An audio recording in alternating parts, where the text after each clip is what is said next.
ఈ ప్రధాన డిమాండ్ ఆధారం చేసుకొని ఈ జీడి మామిడికి సంబంధించి కూడా సరైన సమయంలో పంట సేకరిస్తున్న సమయంలో మన కూలీల సమస్య వస్తుంది. ఉపాధి హామీని కూడా అనుసంధానం చేయాలని చెప్పి ప్రధాన డిమాండ్గా ఉంది. దీనికి మనం అందరూ కూడాను సిద్ధమే కదా, ఉపాధి హామీని జీడి మామిడి పంటకి అనుసంధానం చేయాలని. ఈ విధంగా ఇప్పుడున్న టెక్నాలజీ పరంగా చూసుకుంటే మన మిత్రులు చెప్పారు, వచ్చే తెగుళ్ళు వాటి నుంచి ఉపశమనానికి సంబంధించి గతంలో అంటే ఇబ్బందులు, ఇప్పుడు టెక్నాలజీ పెరిగింది, యాంత్రీకరణ అనేది వచ్చింది కనుక జీడి మామిడి తోటలకు వచ్చే తెగుళ్ళను నివారించడానికి మందులను పిచికారీ చేయడానికి యంత్ర పరికరాలు వచ్చాయి. డ్రోన్ల ద్వారా యంత్ర పరికరాలతో మనం ఈ పిచికారీ చేసి నివారించవచ్చు. అందుకని చెప్పి ఆ రకంగా పిచికారీ చేయడానికి కావాల్సిన యంత్ర పరికరాలు కూడా ప్రభుత్వం ఐటీడీ ద్వారా సరఫరా చేయాలని చెప్పేసి ప్రధానమైన డిమాండ్.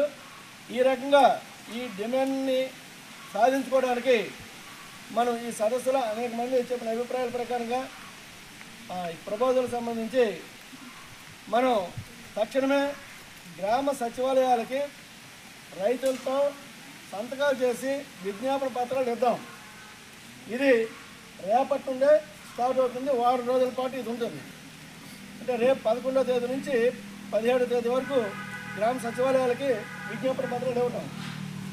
అదే క్రమంలో ఐటీడీఏ కలెక్టర్ కార్యాలయం వద్ద మనం పెద్ద ఎత్తున జీడి రైతులను కూడేసి ధర్నా చేద్దాం. ఈ సచివాలయం అయిన తర్వాత ఆ పాయింట్ తీసుకుందామని చెప్పేసి తెలియజేసుకుంటూ దీని మీద మీ అందరి తాలూకా అభిప్రాయాలు సూచనల ప్రకారంగా ఒక కన్వీనింగ్ కమిటీని వేస్తున్నాం. ఈ కన్వీనింగ్ కమిటీకి మన ఇక్కడికి హాజరైన వాళ్ళు మన ప్రసాద్ని కన్వీనర్గా ప్రకటన చేయడం జరుగుతుంది. సభ్యులు కూడా ఇప్పుడు ఎవరెవరైతే ఏ మండలాలు వచ్చారో మండలాలకు సంబంధించిన వాళ్ళందరూ కూడా సభ్యులుగా పెడుతున్నాం. ఈ రకంగా